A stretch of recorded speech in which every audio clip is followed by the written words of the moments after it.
Jay here for Stretford, Paddock. That's Joe Smith. This is Transfers Live. We're going live every day with the latest transfer news and updates. We're going to be talking about Mason Mount. We're talking about Erik ten Hag. We're going to talk about Harry Kane. We're going to talk about loads of stuff. First of all, though, we need to address Mason Mount, the elephant in the room. There's already people in the comments. What?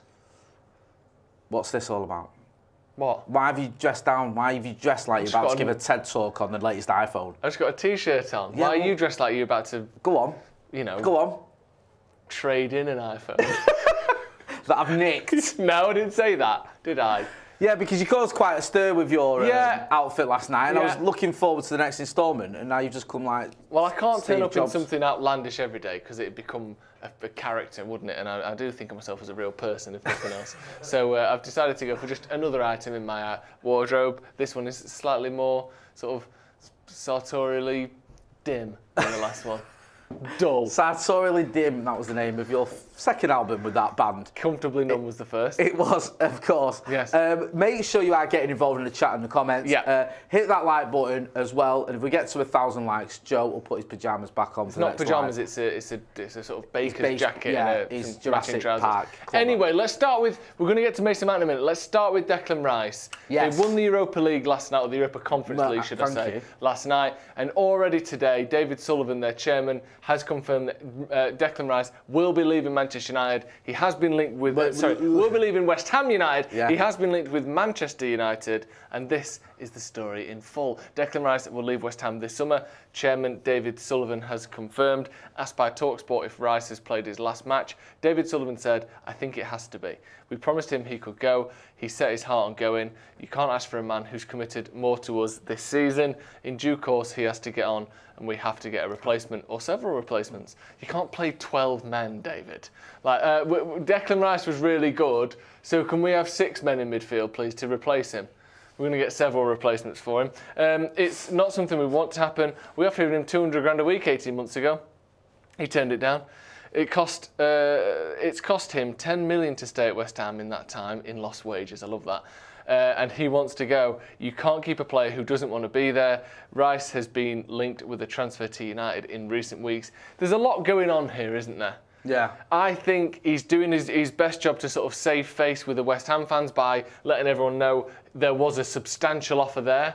So that, you know, there's no way that anyone can say, well, you let him leave too easily. They offered him 200 grand a week. I love this. It's costing 10 million to stay at West Ham. Yeah. Well, it hasn't, has it? Because you can't charge someone for wages you didn't earn because of a contract you didn't sign. I know, that doesn't make any sense. It hasn't cost him anything. In fact, he's earned a fuckload of money by staying at West Ham. So don't act like it's cost him 10 million quid. Because he's going to get a nice big juicy move, isn't he? With a nice big signing on bonus that's going to more than make up for any money he might have missed out on by not signing that earlier deal. Yeah. So the clubs that he's linked with primarily, the main one seems to be Arsenal. They seem to be the one that have got the kind of the head start on everyone at the moment.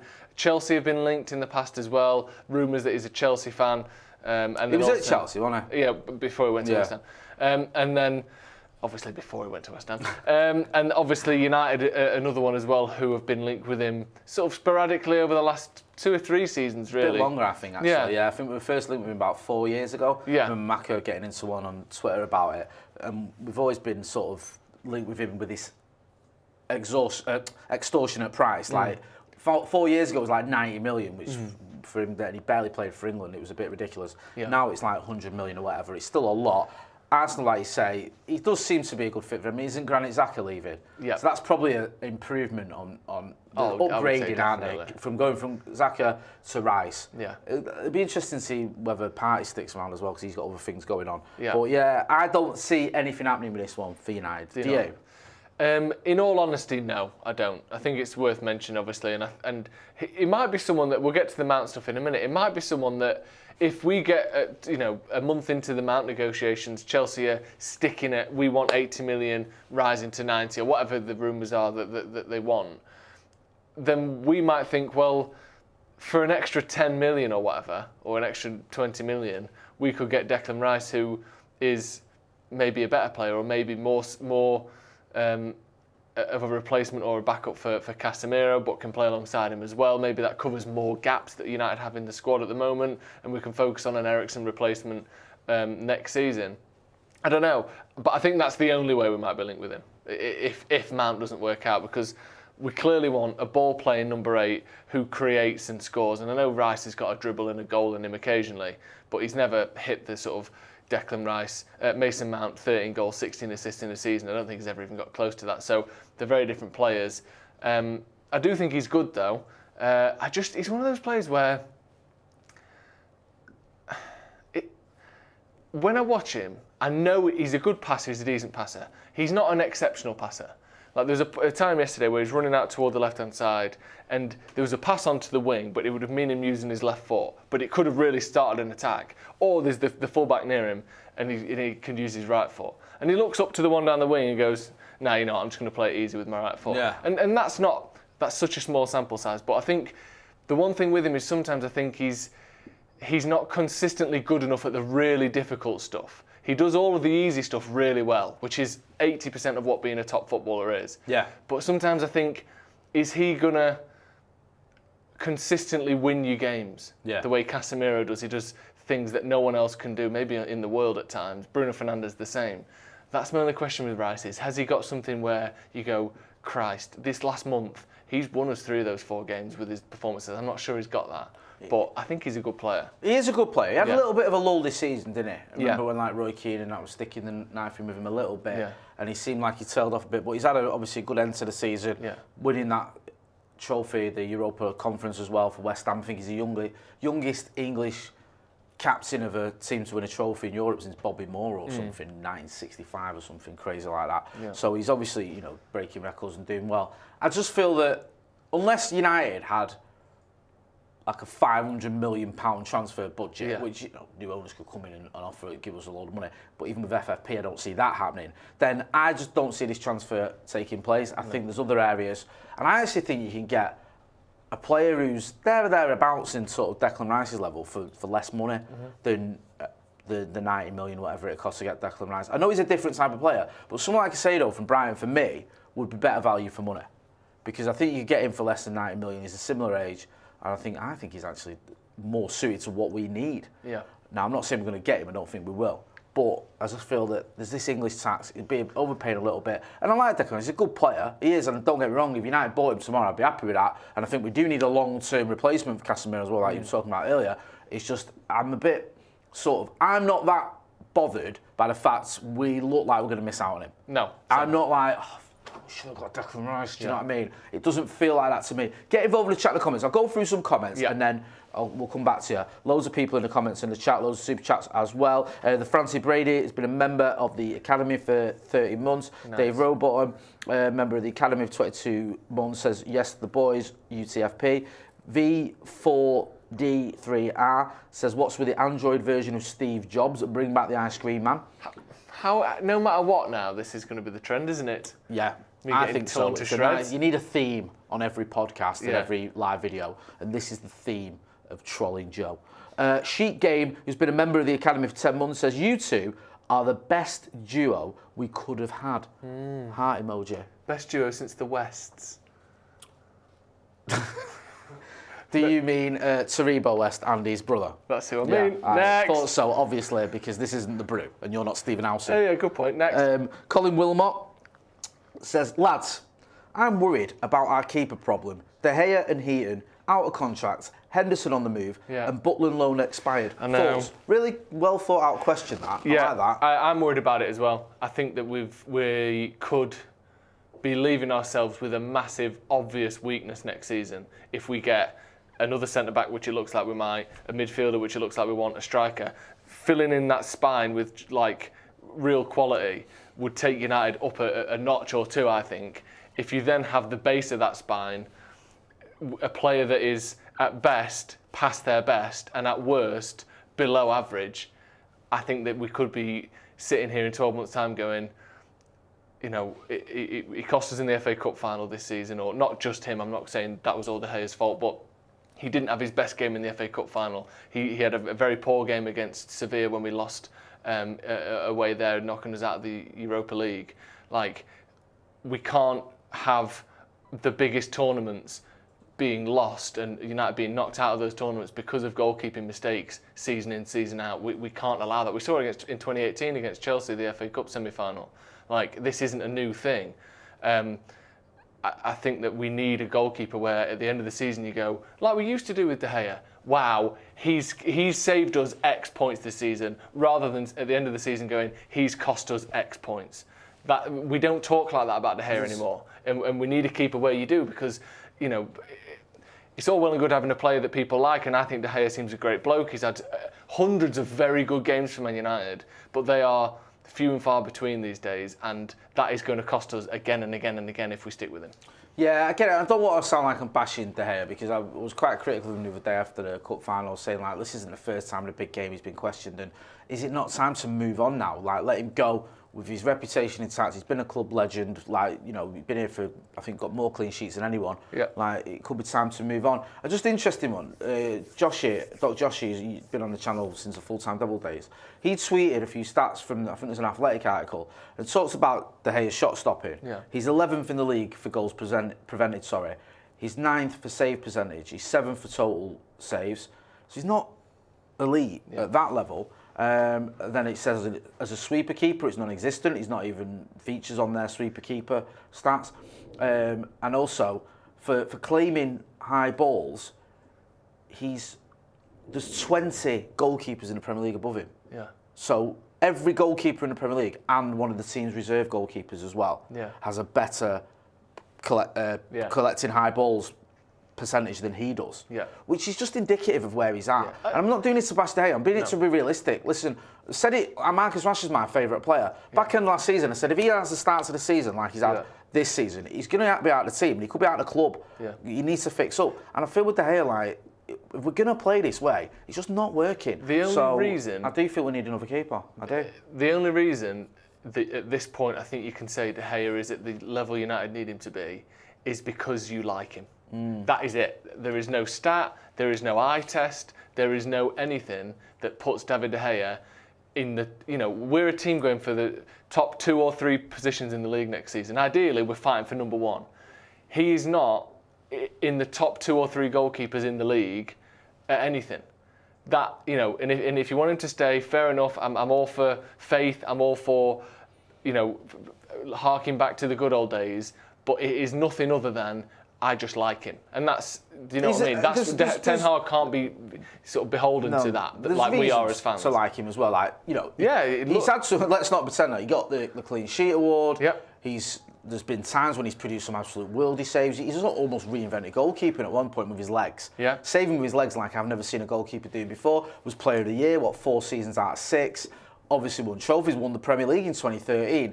So you can't, you know, and also will front it up. We saw him after the Brentford game where he came and gave a post-match interview where he said, that was my fault, that's on me. And I admire that, I respect it, because it's a bit more than just getting your social media team to do a tweet or whatever. But I just feel if we are going to kick on, sentiment has got to go. So I'm sorry, I like David De Gea, but I think you can watch United and see how things don't happen because we can't play the way we want to with that goalkeeper, and he doesn't make up for it with his shot stopping. You may disagree, get involved in the chat and the comments and let me know. We've seen this plenty of times in the past. There were times where you look at Gary Neville and you say, he's not the player he used to be, and I don't see it coming back. Yeah. Wayne Rooney was the perfect example. Between 2014 and 2017, whenever it was that he left, 2018 maybe when he left, we all knew we were seeing a diminished Wayne Rooney who was on his way out. Yeah.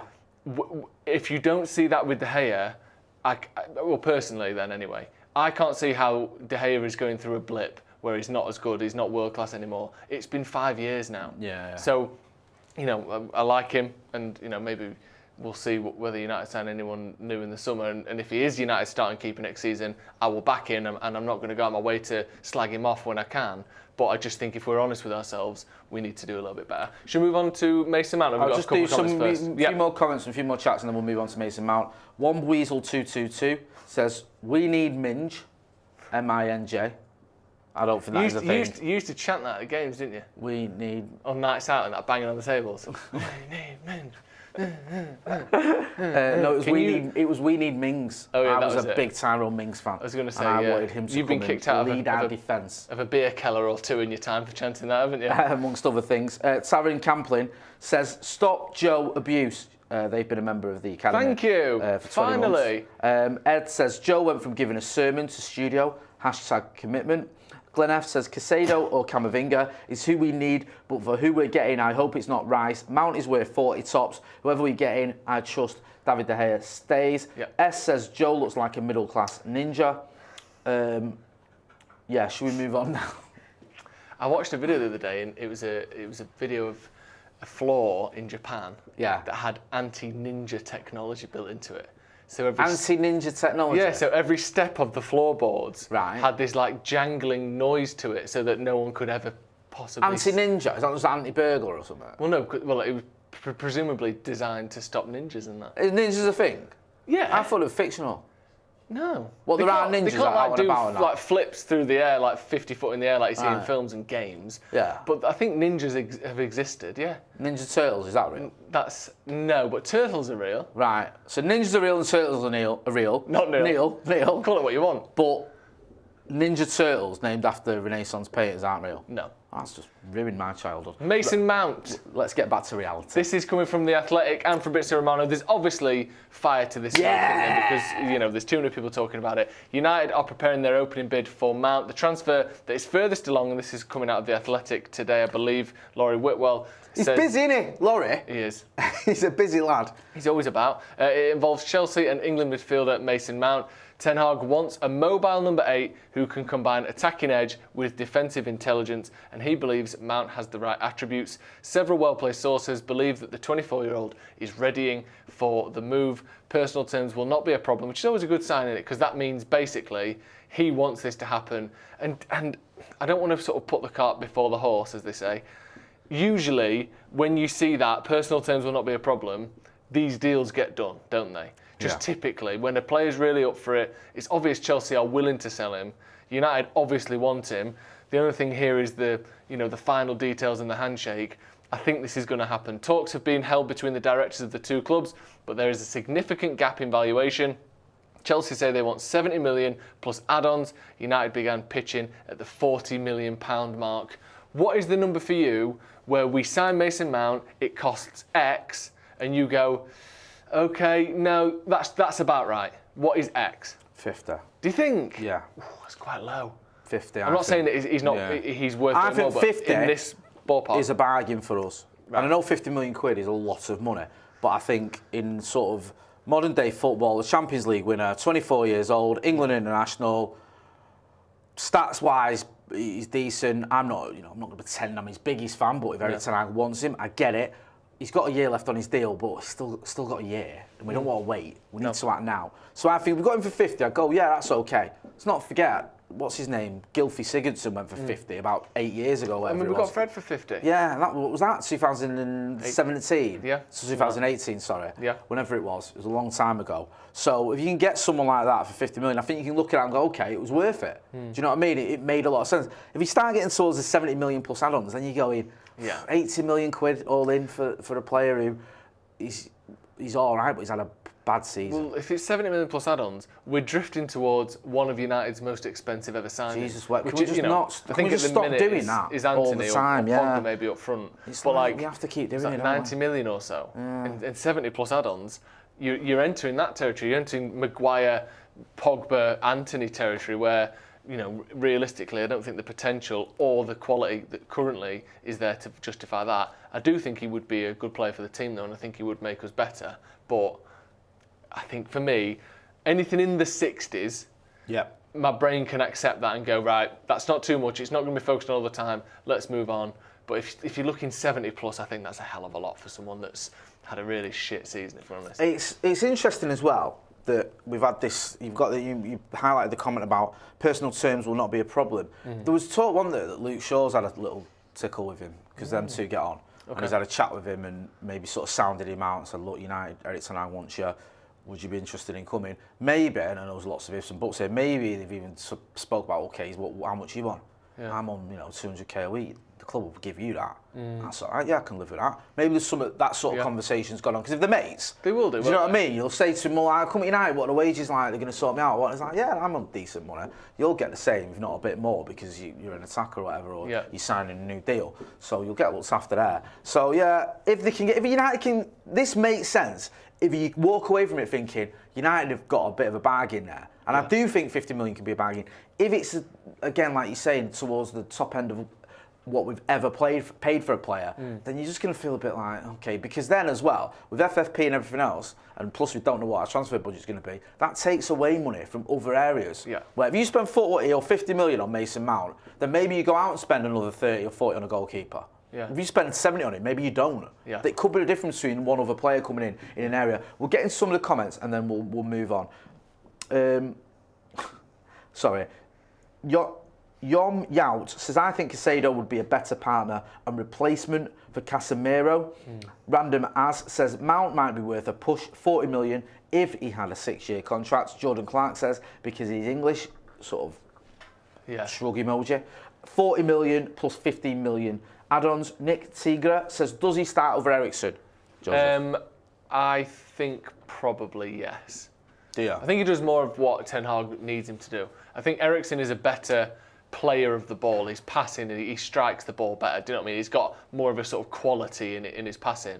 But Mount is more industrious. He's got more legs at this age. He's also defensively better than Eriksen. We've got a video coming out where we go through the sort of break down the details of that. But across the board, Mason Mount is better than Eriksen defensively. And I think if you're looking at Bruno being your sort of industrious number 10, Mount being your industrious number 8, and Casemiro being that rock at the back, I think what you kind of lose in, outright passing ability from Eriksen to Mount, you more than gain in sort of overall output in terms of goals and assists and just hard work and discipline and ball winning potential. So I think United keep the ball better with Mount, and United can overcome the fact that he can't clip a ball onto Casemiro's head quite as well as Eriksen by him getting a few more goals himself. I think overall it's probably an improvement, but also we've still got Eriksen. I disagree a little bit, bro. Okay, go on. I think I understand what you did there, but I think Eriksen had an underwhelming end to the season because I think we rushed him back. I don't think he looked physically at 100%. No. He looked like he'd put on a little bit of weight as well, to be honest with you. I might be wrong there, and forgive me if I am, but he just didn't look right. He looked goosed a lot quicker than he normally does in games. He was getting subbed off quite a bit as well. And certain games were passing him by that wouldn't have been passing him by early in the season. Now, I'm not writing him off, because this is one guy you do not write off. I think he needs a rest. Yeah. A proper sort of pre-season where he gets the rest where he needs it, games where he needs it. And I think if Eriksen comes back into the new season, he can be as fit as he was at the beginning of last season, and if he's that effective for us, because he was the second highest assister in the league before he got injured by you, then I think... Andy Carroll. Sorry. Then I think he can do a job for us better than what Mason Mount was. I think you just slightly change what you said there. I think Bruno would be more of the 8 and Eriksen might be pushed up a little bit. Okay. Rather than, I know you said Bruno in the 10, Eriksen in the Mount in the 8, sorry. So I just think there could be a little bit of a... Well, what a great problem to have. Yeah, I mean, you look at City this season, Gundogan wasn't a sort of... He's always a crucial part of the squad, but he wasn't there, give it to him and he'll win us the game, man, for 2/3 of the season. Yeah. You come to sort of February onwards and he's bagging goals left, right and centre. Bernardo Silva had a spell where he was slightly underwhelming. Then he would have sort of 10 games in a row where he's unplayable. You need an Eriksen at full form, and I think we will see a better Eriksen next season. Because when's the last... I don't know the numbers, but I can tell you for certain that the last 18 months of his time at Tottenham, he wasn't playing every week. He didn't play every week for Inter Milan. Yeah. Obviously, he then had a heart attack. He had I think 12 or so games for Brentford when he came back from that. Yeah. The last time Christian Eriksen played this amount of minutes, he's probably looking at 4 or 5 years ago. Yeah. He's going to be absolutely knackered. Even players who are used to it, like Luke Shaw and Rashford and Bruno, look knackered by the end of the season, let alone this guy. So, I'm not ruling Eriksen out by any means. No, I know you're not. Let's have more than one good passing footballer. I agree. Because Sabitzer looked like he could do a job and then got injured. Fred, I still think, can do a job. McTominay, probably not, if I'm being honest. I think we do need to be a bit more ruthless. But like you say, City have all these different players, and you go, if Mason Mount starts for United, you're not going to moan. If we got him, you go, okay, I get it. If Christian Eriksen starts United, I don't think you're going to moan. I certainly wouldn't be. I think absolutely not. I think it's happy days. I actually think you could probably do with one more midfielder, to be honest with you, to throw into that mix, because if Casemiro gets injured, we're still missing that DM, especially if McTominay moves on, which it looks like he can. He could be. Should we talk about Harry Kane then? Because Harry Kane, it says, Kane, top target, I'll read this. Ten Hag said to Phil, United do have a genuine chance of signing Harry Kane. I had this in my news this morning if you saw it, but we'll just go over it again because I want to get Joe's opinion. The overriding requirement is for a new centre-forward. Harry Kane is seen as ideal by Ten Hag after a season where he hit 30 Premier League goals. The England captain has averaged 45 appearances per season for the last 9 years. Very good numbers. United executives have privately expressed reluctance to get drawn into a prolonged negotiation for Kane. But Pers chairman, is that a new club that I'm not aware of? You're gone full Peter Kay there. Pers chairman. Pers. I've never heard of Pers. I've heard of Spurs. Come on, let's not let standards slip. Spurs chairman Daniel Levy has let it be known he will not countenance selling the player to a Premier League rival. They've made it back with countenance though, haven't they? Countenance. What we lost in Pers, we gained back in countenance. What a countenance word. Selling the player to a Premier League rival. Ten Hag wants football director John Murtagh to at least test Levy's resolve. Again, The Athletic, the busiest publication in the world. The good thing with The Athletic as well is they're busy, they're on it, and they're reliable. They are reliable. It's the perfect combination of things, isn't it? And obviously, Pers are notoriously difficult to deal with, but they do sell players. It's not like they never get rid of players. They just usually are so shit by the time they leave that they end up not getting any money for them. So the odd time when they do have a player that's worth a bit of money, they're quite difficult to negotiate with. But I think if you were Daniel Levy and you wanted to get the most out of Harry Kane, you're going to go into this saying, there's no guarantee we're selling him. Look at what the Glazers have done with the sale of Man United. The whole way through we've heard, well, we might not even sell. It might just be a restructure. And I know obviously they may well be keeping a percentage, but they are selling their control of Manchester United one way or another. Why would Daniel Levy come out and say, yeah, Kane's for sale? Yeah. Oh, yeah. Because that puts him in a shit negotiating position. Even if Daniel Levy sees the situation, if I don't sell him now, we lose him on a free this summer, is one more season of Harry Kane worth 100 million quid to Tottenham? Probably not. All right, let me tell everyone that he's not for sale, and then see where we go from there. Because it wouldn't make sense for him to do it any other way, would it? Hit the like button and don't forget to give us a subscribe and a share if you're not doing already. One thing I always sort of ponder when it comes to these sorts of scenarios is what message is this sending to other players who might go to Spurs? Yeah. If that's your club, Pers, sorry, forgive me. If that's your sort of club captain and he's been at Pers since 2014 or whatever. Speaks for itself. Yeah.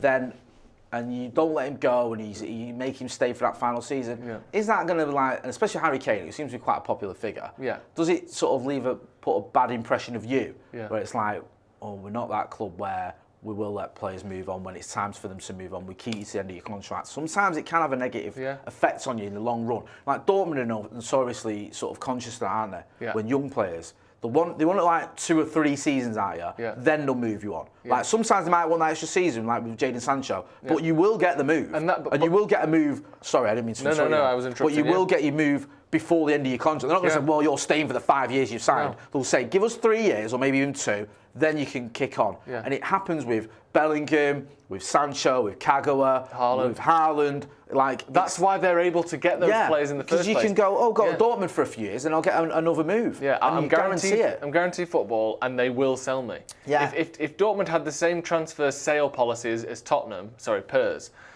they would never have got Haaland. They would never have got Bellingham. They would probably never have got Sancho, although I don't know if he was quite as highly rated as Bellingham and Haaland. Well, but he was right up there. Pep wanted to keep him. That's what I mean. You've got Pep Guardiola wanting to keep you at Manchester City, where you guarantee it's not easy to tempt someone away. They don't go there if they have a reputation for grinding players down and making them stay there for their entire career. And I don't think necessarily that Dortmund's success model is particularly one to be sought after, because yes, they make a load of money, but they never win anything. But neither do Tottenham.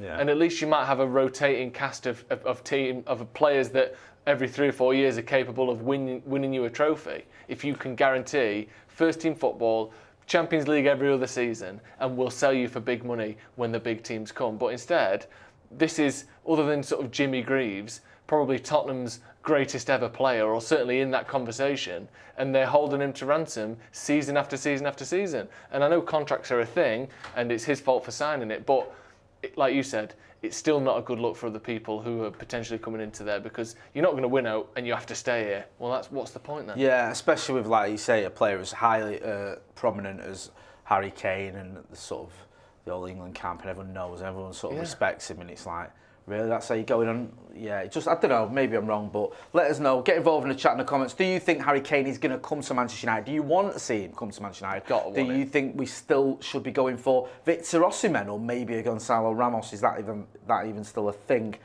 Here's one. Gabe Moore says, why wasn't we in for McAllister for 35 million?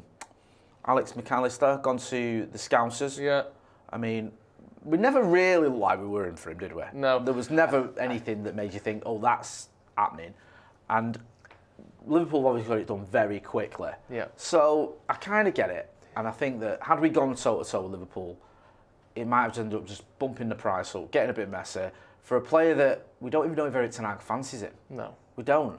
And I know he's a World Cup winner, but that doesn't mean a lot in terms of, is he the right player for you? Yeah. Kleberson was a World Cup winner, who Luis Scolari said was the most important player in his squad that summer. He wasn't, obviously, but that's what he said.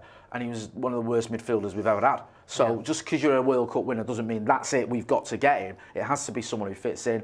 Ten Hag never really shown any indication that he wanted McAllister. So whilst I get it, 35 million, it does seem like a good deal. But the reason it's a good deal is because he had a pretty free reign at him. Yeah. And if United come in, then all of a sudden it would have been 60 or 70, because it would have been not only Manchester United, but also a bit of a bidding war. And I think as well, with any time a rival buys a player in a position you're looking at, the instinctive thing is to have that sort of envy of, they've signed someone, we need them. And actually, there are no guarantees that he will be successful for them. The same thing, and I'm not blaming whoever, I can't remember the name of the commenter, if you got that in front of you. Sorry, I think it's okay down. Anyway. No, it was a good question. You mentioned the name before, but we saw the same thing when Tottenham signed Bissouma. Why aren't we getting Bissouma? We saw the same thing with a handful. Bissouma's a good one. We had a lot of that. Yeah, with a handful of Chelsea's signings. Terrible. João Felix was one. Why aren't we getting João Felix? He was shit for Chelsea. Why aren't we getting Cody Gakpo? I think he's been okay for Liverpool, but I don't think he's sort of set the world alight the way, United fans would have worried that he would. I know he fucking bagged a couple against United, but the point I'm making is, you see the opposition team buy a player, and we instinctively go, "Oh, why didn't we get him?" Because Ten Hag didn't want him. He's probably not right for United, and he might not be right for Liverpool. Like Pepe was a big one. Everyone wanted him when he was banging him in France. Went to Arsenal and has been one of the worst signings in Premier League history. Actually made them restructure their transfer policy and sack people. Yeah. The people that were behind that deal literally lost their jobs because of it. Yeah, and loads of fans. I mean, I thought he was a good player. Right. Loads of United fans were saying, "Why didn't we get him? We should get him." And it's not always the case that a good cheap player turns out to be worth it, because just it doesn't always work like that. No, the Bissouma one stays with me, because I remember doing a live at the time and everyone was like, Bissouma, we should have gone for him. And I watched him a few times for Spurs and he looked terrible. He just looked like it hadn't worked out. Ross Murphy in the super chat says, wonder if Pers will get Rabiot in brackets on a free. Jason Deeks, who's been a member of the first team for 20 months, says, how much money do you guys think United will have for transfers, taking into account Champions League money and potential player sales? I think similar to last season, around 200 million, but could be a bit less, could be a bit more if there's someone available who we really want. I think you could see it push to sort of 225, 230 with the right sales. You've got to get around 100 million for Maguire, McTominay and Henderson. If you get 100 million-ish for them three, I think was looking sort of just north of 200 million, would be my guess, but obviously I'm not in the boardroom. Okay, no, I agree with that. I think maybe throw Martial into the mix, get 10 million for him or something, maybe. Mohamed Wusar says, good afternoon. Mohamed from Ghana, thanks for your support. Always great to see people from all over the world supporting Stretford Paddock, as you should. Go on, talk to me about this next one. And this is your mate, isn't it, Rasmus? Rasmus Hojlund, yeah. Given the complications around Kane, United are exploring other centre-forward options. This again is from The Athletic. Rasmus Hojlund of Atlanta is prime among thoughts The 20-year-old Dane has scored 9 goals in 32 games in Serie A after joining from Sturm Graz for a reported €17 million last August. Atalanta are open to a sale, but are communicating an asking price of at least £40 million. In light of this, Ten Hag spoke to Hojlund by video call several weeks ago. Hojlund is 6'1" inches, 185 centimetres for those with their ruler out.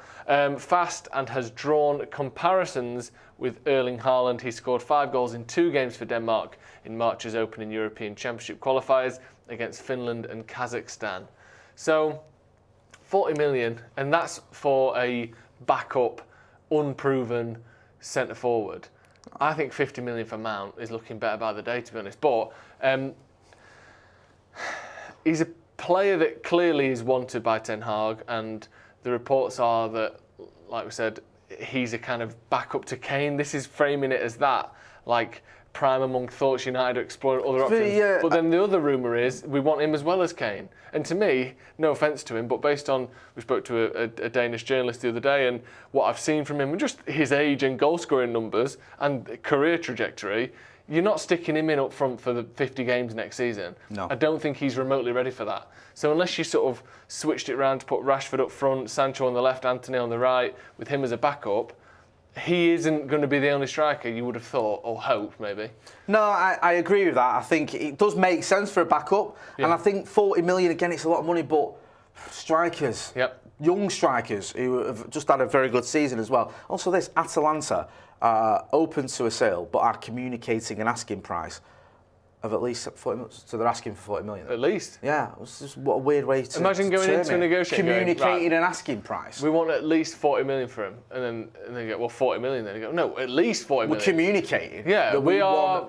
An asking price of at least 40 million. Well, 40 then. Right, yeah. No, well, maybe more though, because like we said, it's at least. Yeah, but obviously we're going to go with the lowest offer, so 40. It's just a bizarre way of framing that, and also a bizarre attitude. I haven't seen a lot of this kid, but I think the Erling Haaland comparisons are right. I just think he's better than Erling Haaland. How many goals did Erling Haaland score for Denmark? Or Atalanta? Certainly not 5 in 2 games. You can't score more than that. That's factual. That is factual. So I think we should get him.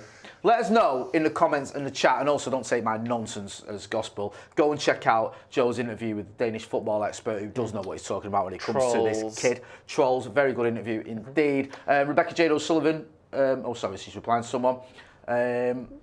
Joe Tommy says, Hojlund is worth it, 40 million. Uone Mapole says, he's good. Jays Parker says, afternoon Jay, miss you mate, miss you too. AS says Hojlund will win us the Champions League. I agree, 100%. That's a sort of confidence that I like. He'll be the difference. Yeah, he like will. Haaland was for City. Yeah. Should we talk about Scott McTominay? Why not? In terms of visuals, probably United squad's closest comparison to Erling Haaland at the moment. A bit of an interesting link, that, wasn't it? Yeah. Would you say he is though, isn't he? If we're looking at a purely visual comparison, McTominay is the closest thing we've got to Haaland as it stands. No question. Who could even come close? You mean just the way they look? Just the way they look. Stature, facial structure, hair colour.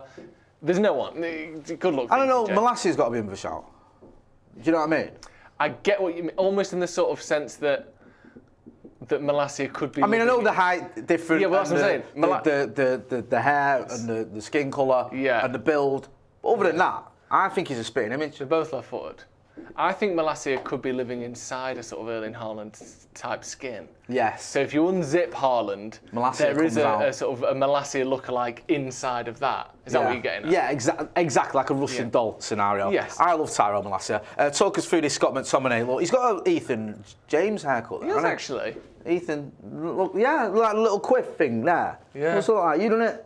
And ironically, he could be joining you at St James's Park. Yeah, because that's where Ethan is now. Yes. Newcastle United remain interested in Scott McTominay after inquiring in January, while Everton have also emerged as possible destination for the 26-year-old Scotland international. Amadou Onana may leave Everton this summer if a good bid arrives, so manager Sean Dyche would want a replacement, although the Merseyside club are said to want 60 million. Crikey. Hopefully we're nothing to do with that. Fred, 30, has said he will talk to United about his future. He was seen chatting to Fulham head coach Marco Silva after the final game of the season at Old Trafford. How does that happen? Did he get summoned off the bus by Silva's little finger? Because did you see him? It was like in the car park. Oh, was it? I thought they meant like on the pitch. Like out in public. Right. I'm not getting that wrong, am I? It was like what would be the equivalent of, do you know, at Old Trafford between the stadium and where they get on the bus? Yeah. It looked like that kind of area, but at Craven Cottage. It was really weird, just one-on-one, the two of them chatting. All right, okay. Fred to Craven Cottage, Polina to Manchester United Football United's Club. Cottage. Exactly. Brian Casey in the Super Chat says, Jay, when is Joe announcing the new iPhone? I need one of those VR headsets, don't they? Yeah, you seen do. those new ones? Yeah. I could see you in one of them, Jay. Danny says, United didn't fancy Masturbating Haaland. on the tram. What did you say? Huh? Masturbating on the tram? No, who was that? What the fuck? With your little headset. I've not done that in weeks, so pack it in. Danny says, United didn't fancy Haaland with 9 goals in one game, 8 million. Well, there you go then. Ross Murphy says, Fred joining his Brazil and former United player Andreas Pereira. He's had a good season, hasn't he, Pereira? Yeah, maybe Fred does go to Fulham. I think Scott McTominay's going to go to Newcastle. Yeah, I do. Yeah. I think it makes sense. I think that's, you look through Newcastle's squad and they have massively outperformed the sort of their actual team this season. The sum of their parts is greater than the price of their season tickets or whatever the saying is. That's that famous Basically, saying. there is still a load of shit players at Newcastle. Yeah. And I don't mean that. I mean, I am being offensive, but I don't think anyone... I don't mean to be offensive, but you look through they their are midfield. literally terrible at their job. You look through their second best midfielder is one of the worst strikers I've ever seen. Joe Linton. Yes, that tells you a lot. So obviously Bruno Guimaraes, excellent player, but I think after that, Producer Ethan, he's shrugging his head. He's shaking his head. What? Sort of Go on, what? this. Go on, Producer Ethan, this is a broad church. Do you disagree with Joe's assessment of your team? Joe Linton is now a Brazilian international. Joe Linton is now a Brazilian international. Is he not a shit striker, though? Is he? World-class midfielder. World-class midfielder, there you go. My point is being sort answer. of, if anything, held even higher. Yeah. I think McTominay would walk into that team, and I think it makes a lot of sense. They've got shitloads of money. It doesn't really improve a rival to a point where it's a stupid sale from Man United, and I think he's better than Longstaff, and I think he's better than a few of the others they've got in there as well. I do. And what did you want for Sean Longstaff? Was it 50 million? Well, you can cough up for Scott McTominay because he's a Scotland international. Yeah, he's a longer staff than you've ever had. Hey, there you go, you see. And he's a Carabao Cup winner. Yeah. Kind of makes sense. I think McTominay's done at United, to be honest with you. Yep. It's time to move on. Yep. I like the kid. He's been a good servant, but he's probably not at the levels you need if we are going to kick on. And people, I've had this argument with people in the past about United needs to challenge. United needs to challenge and like, you know, a proper title challenge. And people say, well, Fred and McTominay, you know, we finished second with them. A distant second. And if we'd have had a better player in that position than a McTominay or even a Fred maybe, we could have won the league or had a proper title challenge that didn't fizzle out in January. Yeah. So you need to look at how you can improve if you are going to kick on and challenge Manchester City. And no offence to Scott McTominay, but you look at our players, there's some players we've got who I genuinely believe would get in City's team or challenge City's team. Yeah. He won't get on their bench. No. He wouldn't. So I think it is time for him to move on, and I wish him well. Well, not too well. I hope he just finishes 5th with Newcastle and they don't win anything. Lovely. We're going to wrap it up there. Thanks to everyone who got involved in the comments and the chat. You've got some tasty videos coming out. When is it? When's the next one out? Do we know? Well, very soon. I mean, tomorrow morning we've got the news. Got the news tomorrow. You're here for that. Yes. And then the brew. And then we've got stuff on Mason Mount. And we've also got Stephen Howson's Dream 11 for next season coming out as well. Very saucy, that. Hey, Steve's got some dreams, all right. Dream 11, yeah. Can't wait to watch that one. That'll be good stuff. Joe, where can people find you? Joe Smith 93 on Instagram and Twitter. There's a very cruel montage of people abusing my outfit yesterday over on there. So if you want to check that out, go on that. Joe Smith 93 on Twitter. But you probably won't want to because it's cruel and it's unnecessary, really. It's not. It's a form of reverence. Yeah. People like admiring you. Yeah. Bit of good-natured joshing. That's all it is. Yeah. Okay. Yeah. So we don't troll people on this channel. Bit of joshing in that. Yeah, a bit of joshing. You know where to find me? On the tram with his VR headset on. Exactly. Thank you. Doing the dirty. Yes. That's been Joe Smith. I've been Jay Motti, who will not be doing the dirty with a VR headset on the tram later on going to Eccles. This has been the Transfers Live. Thanks for watching.